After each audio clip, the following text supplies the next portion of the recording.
Now we will begin Part A with the first conversation. Number 1. Sorry, but I can't go and have a cup of coffee with you now. I've only done half the readings for the philosophy class tomorrow. And I thought I was a slow reader. What does the woman mean?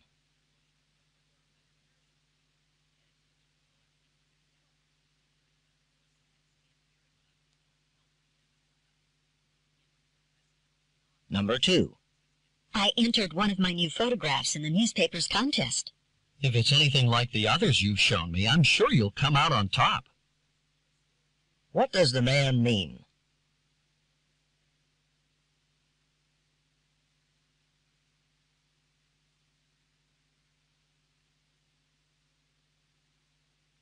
Number 3. You took the European literature class last year. Are you interested in selling me any of the books? I always hold on to them for future reference. What will the man probably do?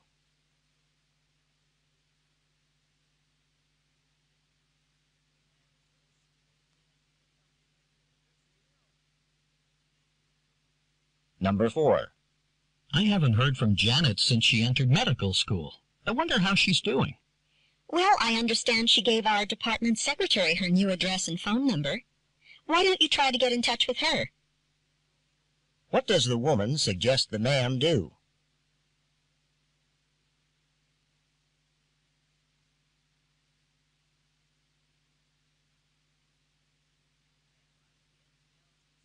Number 5.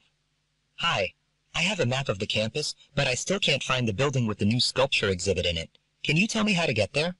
That looks like an old map. Follow me. I'm going that way myself. What does the woman mean?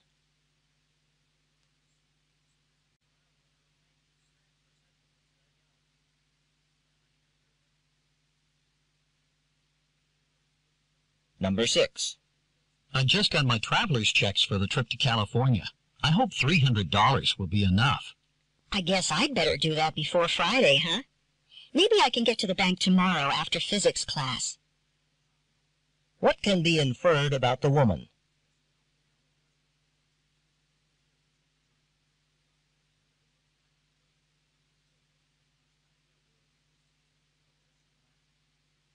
Number 7. Sally and Mark haven't been talking to each other lately. I wonder what happened. I haven't the faintest idea, but I'd stay out of it if I were you. What does the man mean?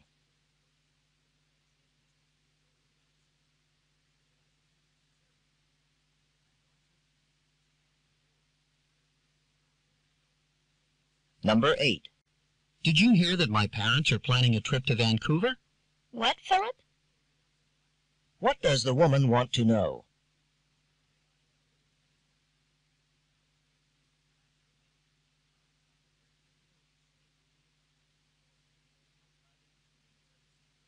Number 9. I keep putting off getting my passport application. Thank goodness I didn't drag my feet on that one. What does the woman mean?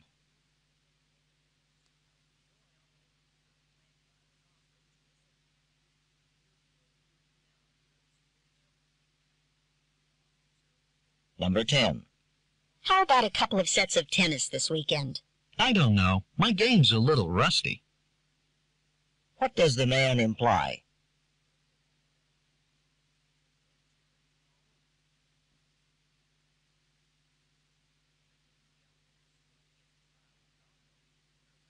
Number 11. So, what did you think about the discussion at lunch? I didn't realize people have such strong feelings about politics. Are you kidding? That subject always touches a nerve. What does the man mean?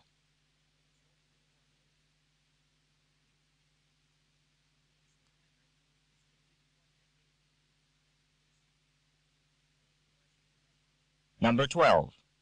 I don't want to buy the book Professor Brown told us to read for the exam. Do you think you could lend me yours? Well, I'm not using it right now, but I really need to keep it handy just in case. What does the woman mean?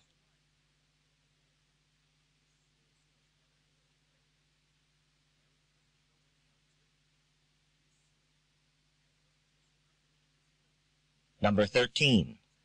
Look at that sky. I can't believe I forgot my umbrella again. We're almost there, Mary. I think we'll be able to make it.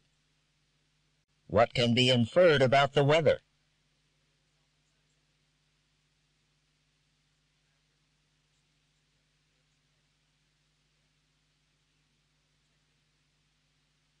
Number 14. I don't know why the university requires freshmen to live in the dorms for a whole year. Cheer up. You'll be able to live off campus next year if you want. What can be inferred about the woman?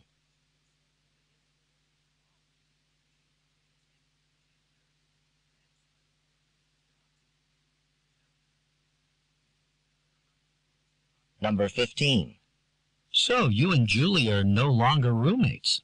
I'm not surprised. You two never did seem very compatible. Yeah, well, it's not that we didn't get along. We just didn't have much in common. What can be inferred about the woman?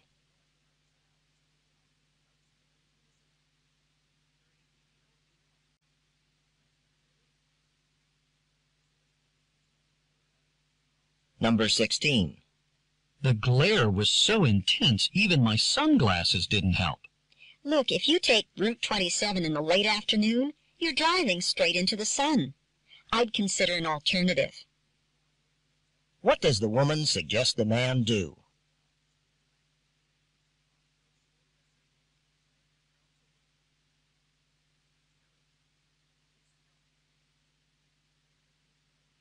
Number 17. Remember when I said I might have to back out of the concert if I didn't have my history paper done yet? Well, guess what? That's okay. Do you know anyone else who enjoys jazz? What will the woman probably do?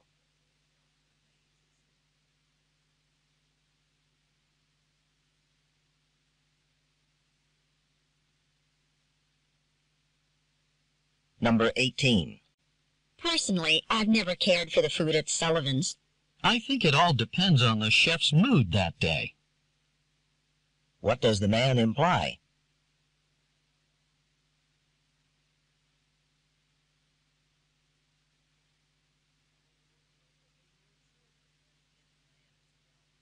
Number 19. You look worn out. Are you feeling under the weather? Not at all, but I have been putting in some long hours in the chemistry lab. What does the woman mean?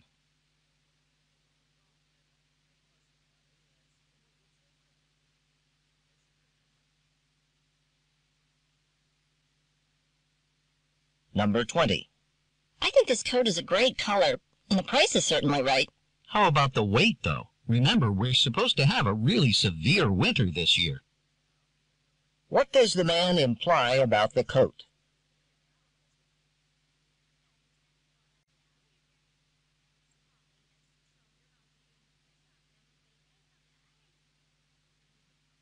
Go on to the next page.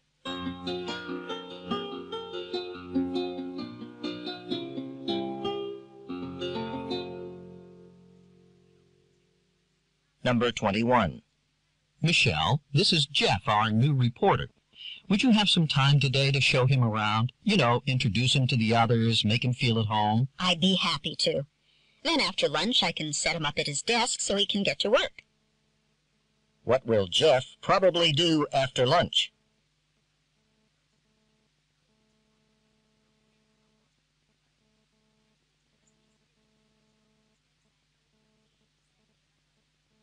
Number 22. Do the directions say we should go left or right at this stop sign? That's funny. I don't actually see anything here about it. What does the man imply?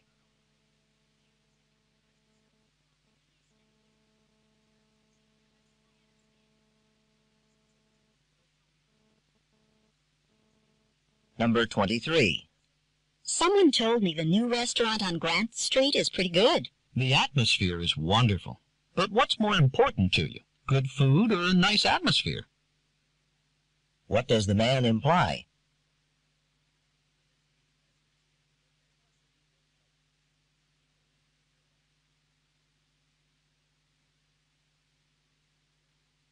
Number 24. So, what time does your art history class meet again? 2 to 5 Tuesdays and Thursdays, but the course is already full. What can be inferred about the woman?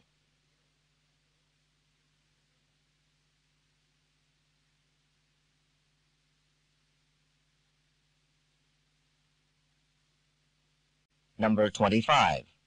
I heard you just had your wisdom teeth removed. How do you feel? Actually, there's not much swelling, and I got something for the pain. What does the man mean?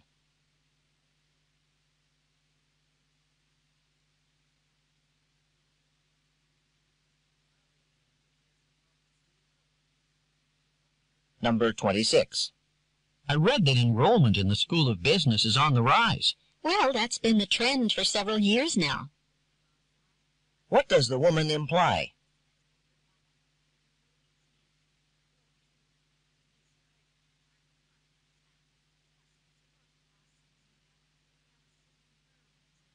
Number 27. It's 9:15. Did you just get to the lab? Yes, I was up late studying and I overslept again. I guess I need a louder alarm clock. What can be inferred about the man?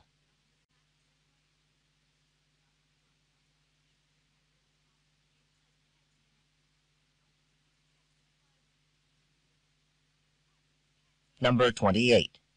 My parents think I ought to buy a computer, you know, now that I'm in college. But I hate to spend so much of my savings now. I'd say it's probably a worthwhile investment. What does the man mean?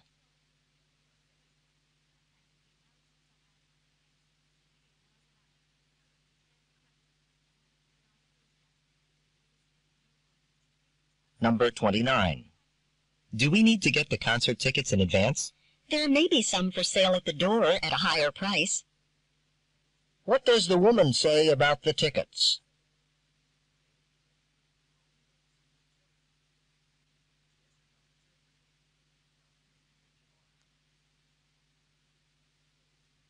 Number 30.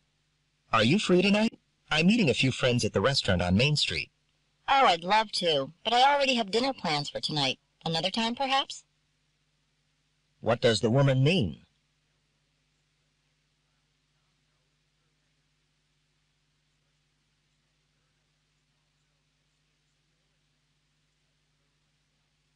This is the end of Part A. Go on to the next page.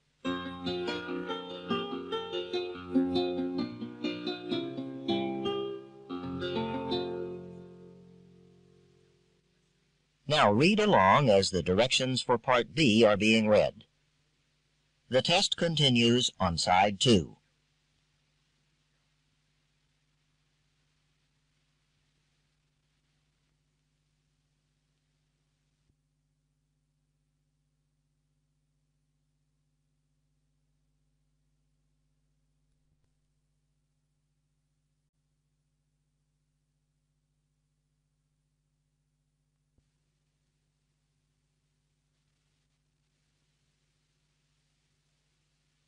Part B. Directions. In this part of the test, you will hear longer conversations. After each conversation, you will hear several questions. The conversations and questions will not be repeated. After you hear a question, read the 4 possible answers in your test book and choose the best answer. Then, on your answer sheet, find the number of the question and fill in the space that corresponds to the letter of the answer you have chosen. Remember, you are not allowed to take notes or write in your test book. Go on to the next page.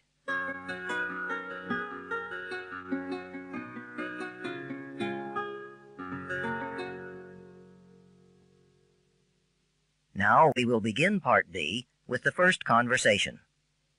Questions 31 through 34. Listen to part of a conversation between 2 students. Hey, Steve, got any plans for tonight? Hi, Jane. No, I don't think so. Why, got any suggestions? In fact, I do. I just got 2 tickets to the opening of an exhibit of reprints by Julia Margaret Cameron. I would have mentioned it earlier, but I was on a waiting list for these tickets, and I wasn't sure I'd even get them. An exhibit, huh? I like such things. But I don't know who Julia... Margaret Cameron. She was a photographer in the 1800s. She's interesting to art historians in general and students of photography in particular because she, how should I say, changed the aesthetics of photography. What do you mean? Well, her specialty was portraits, and instead of just making a factual record of details like most photographers did, You know, just capturing what a person looked like in a dispassionate sort of way. She, like a portrait painter, was interested in capturing her subject's personality. Interesting. How did she do that? She invented a number of techniques that affected the picture. Like one of the things she did was blur images slightly by using a soft focus on the subject. That's pretty common now. Yeah, I've seen that. Who did she photograph? Famous people of her day. Alfred Lord Tennyson, Henry Wadsworth Longfellow, Charles Darwin. I don't know who else. We'll see at the exhibition. You've really piqued my curiosity. I'm going to enjoy this. Number 31. What is the conversation mainly about?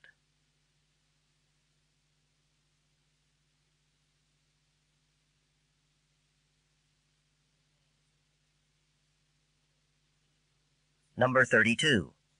What did Julia Margaret Cameron emphasize in her portraits?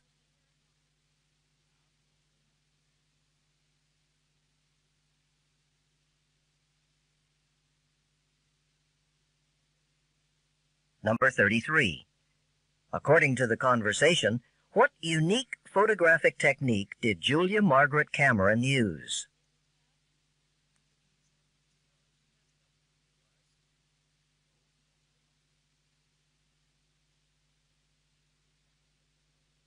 Number 34. What will be the subject of the pictures at the exhibit?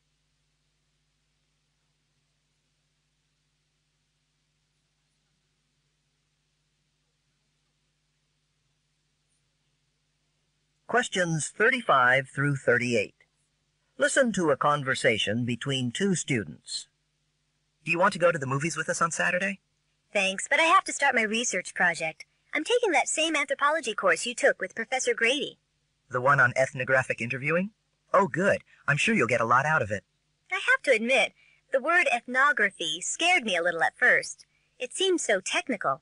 But then when she explained that it's what anthropologists do, you know, how they investigate and record aspects of a culture, it didn't seem so intimidating. Yeah, it's all part of the field work that anthropologists conduct, and it's good to start doing that now before you become a graduate student and have to conduct large projects yourself. Who are you going to interview? You know the publishing office where I used to work? Vivian, the woman I worked for, she's been the manager there for over 30 years and has seen a lot of changes in the industry.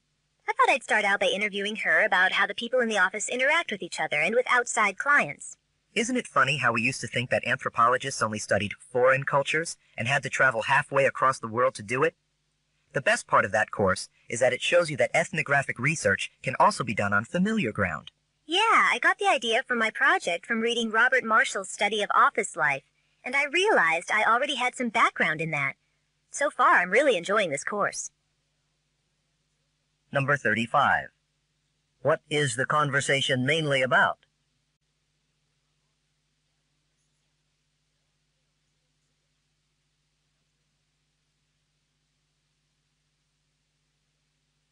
Number 36. What does the woman say about the subject of ethnography?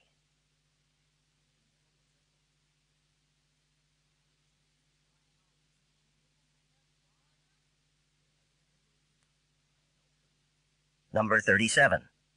Why does the man think that the course will be a good one for the woman?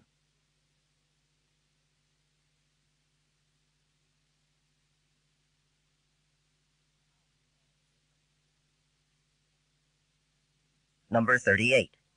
Who is the first person the woman will interview?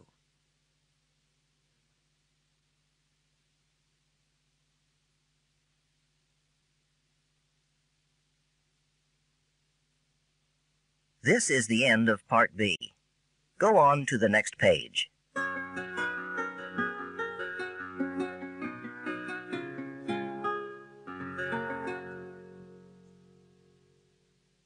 Now read along as the directions for Part C are being read.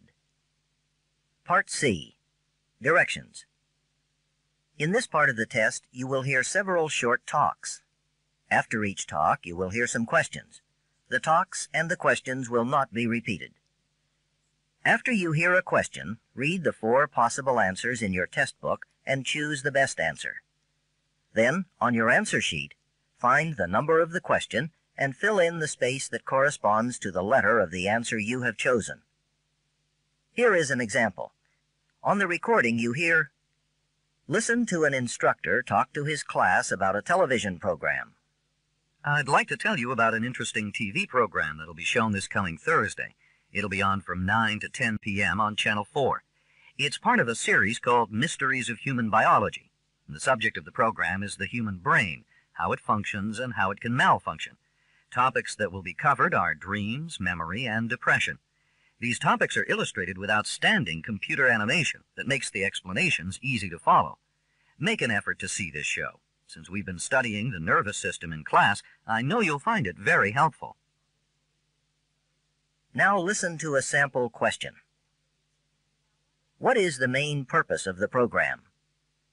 In your test book, you read, A, to demonstrate the latest use of computer graphics. B, to discuss the possibility of an economic depression. C, to explain the workings of the brain. D, to dramatize a famous mystery story. The best answer to the question, what is the main purpose of the program, is C, to explain the workings of the brain. Therefore, the correct choice is C. Now listen to another sample question. Why does the speaker recommend watching the program? In your test book, you read, A, it is required of all science majors. B, it will never be shown again. C, it can help viewers improve their memory skills. D, it will help with coursework.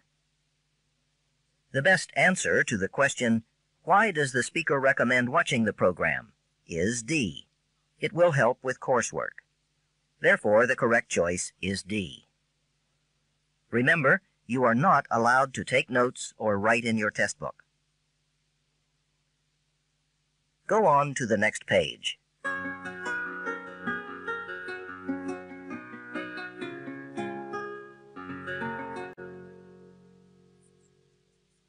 Now we will begin Part C with the first talk. Questions 39 through 43. Listen to a talk about amber in a biology class. I'm going to pass this piece of amber around so you can see this spider trapped inside it. It's a good example of an amber inclusion, one of the inclusions that scientists are interested in these days. This particular piece is estimated to be about 20 million years old. Please be extremely careful not to drop it. Amber shatters as easily as glass. One thing I really like about amber is its beautiful golden color. Now, how did the spider get in there? Amber is really fossilized tree resin. Lots of chunks of amber contain insects like this one, or animal parts like feathers, or even plants. Here's how it happens. The resin oozes out of a tree, and the spider or leaf gets encased in it. Over millions and millions of years, the resin hardens and fossilizes into the semi-precious stone you see here. Amber can be found in many different places around the world, but the oldest deposits are right here in the United States, in Appalachia.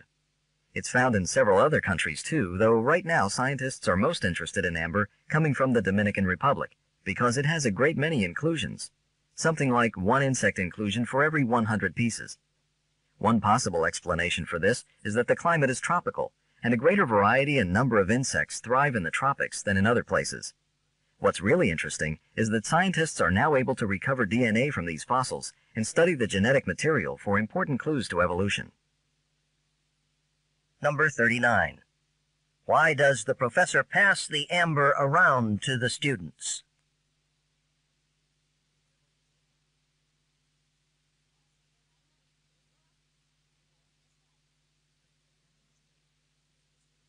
Number 40. When the professor mentions glass in the talk, what point is he trying to make about amber?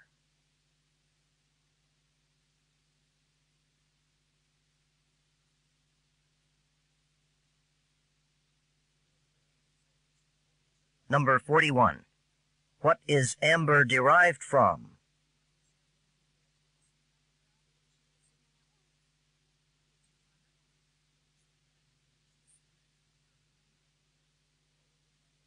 Number 42. Why is the Dominican Republic an important source of amber?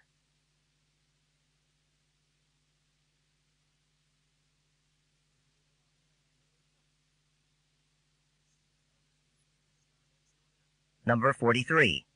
What type of amber is probably the most valuable for genetic research?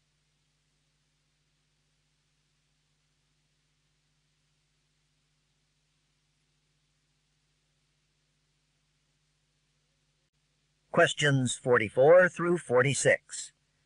Listen to part of a lecture in an American history class.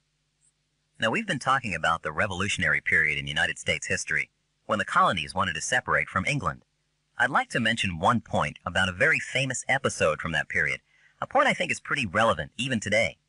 I'm sure you remember from when you were children the story of Paul Revere's famous horseback ride through the Massachusetts countryside. In that version, he single-handedly alerted the people that the British were coming. We have this image of a solitary rider galloping along in the dark from one farmhouse to another. And of course, the story emphasized the courage of one man and made him a hero in our history books, right? But that rather romantic version of the story is not what actually happened that night. In fact, that version misses the most important point entirely. Paul Revere was only one of many riders helping deliver the message that night, just one part of a prearranged plan that was thought out well in advance in preparation for just such an emergency. I don't mean to diminish Revere's role, though. He was actually an important organizer and promoter of this group effort for freedom. These midnight riders didn't just go knocking on farmhouse doors. They also awakened the institutions of New England. They went from town to town and engaged the town leaders, the military commanders, volunteer groups, even church leaders, people who would then continue to spread the word. My point is that Paul Revere and his political party understood, probably more clearly than later generations ever have, that political institutions are there as a kind of medium for the will of the people, and also to both build on and support individual action. They knew that success required careful planning and organization. The way they went about their work that night made a big difference in the history of this country.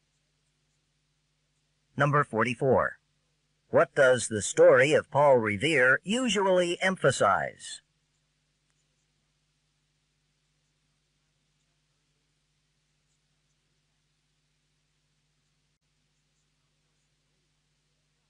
Number 45. What new information does the speaker provide about Paul Revere?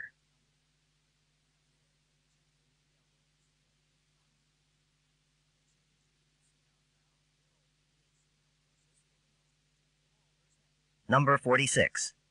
What does the speaker imply is most significant about the ride of Paul Revere?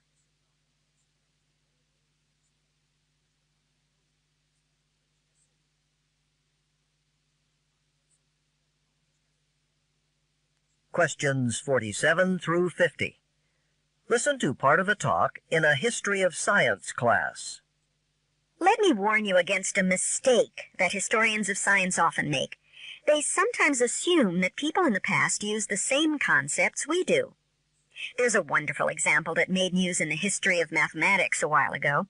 It concerns an ancient Mesopotamian tablet that had some calculations on it using square numbers.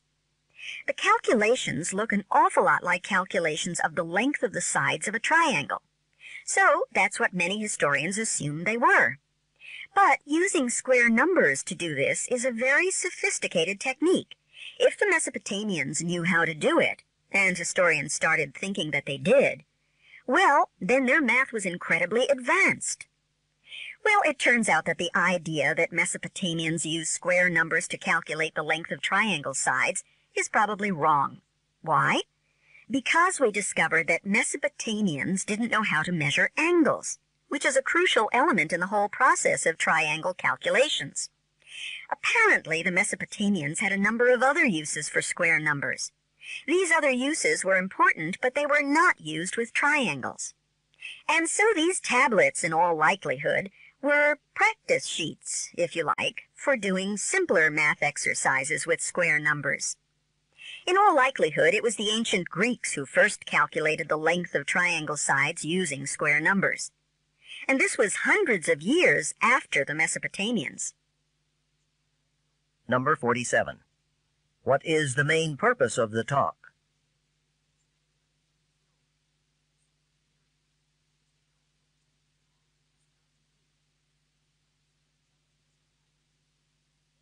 Number 48. According to the professor, What did some historians mistakenly assume about the Mesopotamians?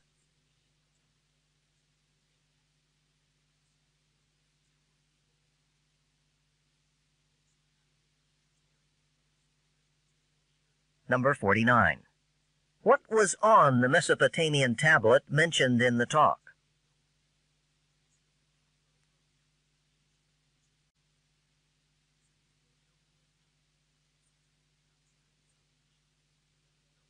Number 50.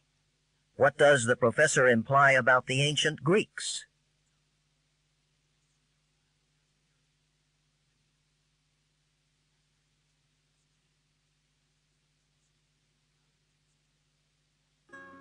This is the end of Section 1, Listening Comprehension.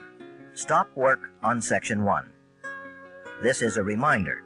At the end of the test, the supervisor will collect all of the test books. You may not leave until all of the test books have been collected.